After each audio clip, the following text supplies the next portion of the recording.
ازاي تعرف المصريين في المصايف؟ هو بص اللي هقولك ده مش هيخليك تعرف المصريين في المصايف بس، ده في اي حته، حتى يكشف الباسبورت نفسه هتعرفهم برضه. ركز بقى معايا، المشكله في المصريين ان المكان هو اللي بيتحكم بيه، هما مش طبيعتهم كده، يعني إيه مكان ما توديه هو هيبقى زي المكان ده.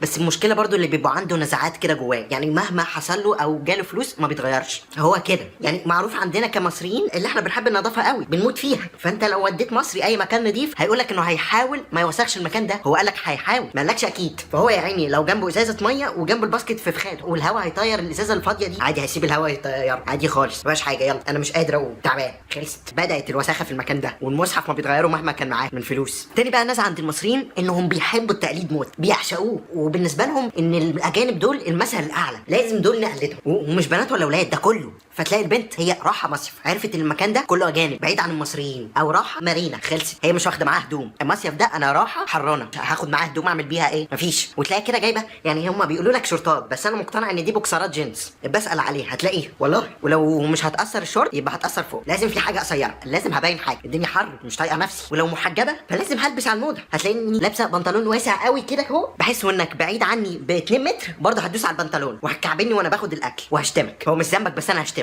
وبالنسبه لها الحجاب هي عندها قانون كده غريب، هي ممكن تبين من شعرها 2 انش بس، اكتر من كده انت عبيط ولا ايه؟ انا محجبه يا عبيط، عايز نكفر ولا ايه؟ انا محجبه مش هقلع الحجاب قدامك، بس هبين شعري بس 2 انش عادي خالص عشان تشوف ان شعري حلو مش اكتر. وبعدين انا في المصيف اخنق شعري ليه؟ بس غريبه. المهم المواقف بقى اللي انا اقولك عليها دلوقتي دي تخليك تقفش المصري من قفاه في اي حته اي مكان، حتى لو متخفي، وتبقى متاكد ان ما فيهوش عرق اجنبي. اول موقف، انت بقى دلوقتي دخلت اوتيل في مصيف وداخل فول بورد، واذا بيك راح تفطر في المطعم والمطعم اوبن بوفيه، وانت قاعد بقى بتاكل وبتتامل في جمال الناس والنظافه الغريبه دي، واذا فجاه ست كده ما تعرفش جت منين شايله طبق كبير قوي كده فيه بتاع 2 كيلو لانشون وجبن وحاجات كده غريبه، فانت هيبقى عندك حسن نيه كده وتقول ايه دي تبع المطعم وراح تحط الطبق في مكان الاكل، وفجاه تروح قاعده على ترابيزه، فانت برضو حسن النيه برضو لسه في حسن نيه، لا دول يبقى هم عيله كبيره وهياكلوا الحاجات دي. واذا فجاه شنطه سودا ما تعرفش جت منين اتفتحت وراحت داخله فيها الحاجات دي ام مصريه، خلصت خلاص انت عرفت كده. هي اصلا بتبقى عايشه ان ولادها ما ينفعش يجوعوا، دول لو جاعوا هياكلوا البشريه كلهم. فافرض واحنا بنلعب على البسين هم جاعوا دلوقتي، يقرموا واحد ملهوش ذنب، لا نجيب له بتاع 2 كيلو لانشون عادي، ما فلوسنا تضيع، لا ما ينفعش. المهم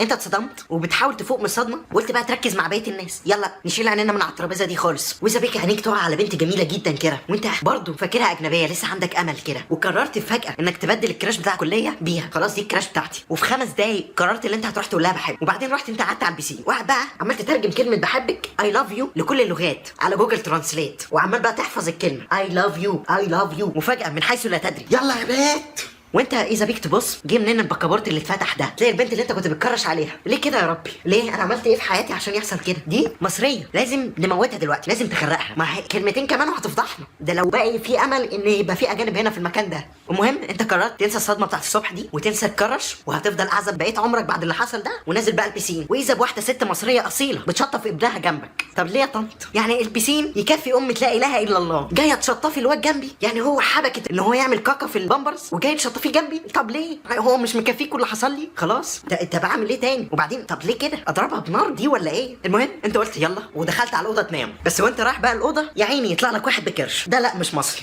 ده انا عادي، انا بعتز بكرشي، لان اصلا معظم الشباب المصريه لما بيجي يروحوا مصيف زي اللي انا بقول لك عليه ده مش هيستغنى عن فورمه الساحل، مش عايز عضلات كتير، اي دم حاجه استر بيها نفسي، مش عايز اتفتح، يا الا حاجه تانية، ده زوج مصري اصيل، وهتلاقيه يعني ماشي مجرجر 3 عيال لمضه كده ما بيسكتوش، ومراته ماشيه وراه في بقليله في بطنها، ده العيل الرابع. فانت جريت على الاوضه وعايز بقى تستحمى من الخرا اللي كان جنبك في البسين ده، دخلت على البانيو وبتفتح الحنفيه لقيتها في ايديك، ايه ده؟ في ايه؟ انا بقيت هالك؟ ايه اللي جاب الحنفيه دي في ايديا؟ فانت تستسلم الامر، يلا بقى، ما هو المكان كان كله مصريين، هي جت على دي اكيد واحد مصري كسر الحنفيه دي، فانت هتستحمى وتخرج وهتقول تعمل لك كوبايه شاي وبعدين تنام، وبعدين تيجي تبص على الكاتل ما شاء الله دي مكسوره، خلعها ازاي الظالم ده ما تعرفش. مش عايز اشرب شاي، اجيب اي شوكولاتايه من اللي في الثلاجه الصغيره دي، تفتح الثلاجه الصغيره، عارف البتاع اللي بيعلي الحراره وبيوطيها، هتلاقيه محطوط لك في درج بلاستيك كده في البتاع مكسور. طب انت حطيتهولي هنا ليه؟ انا بقى نفسي افهم، انا لما شفت الموقف ده تخيلت اللي كسره، ايه ده؟ انا كسرت البتاع هدفع غرامه، لا اخبيه فين؟ بس المكان الوحيد اللي مش هيفكروا فيه في الثلاجه، حطوهولك هنا في الثلاجه، يلا بقى يتحرق الشاي انا داخل انام.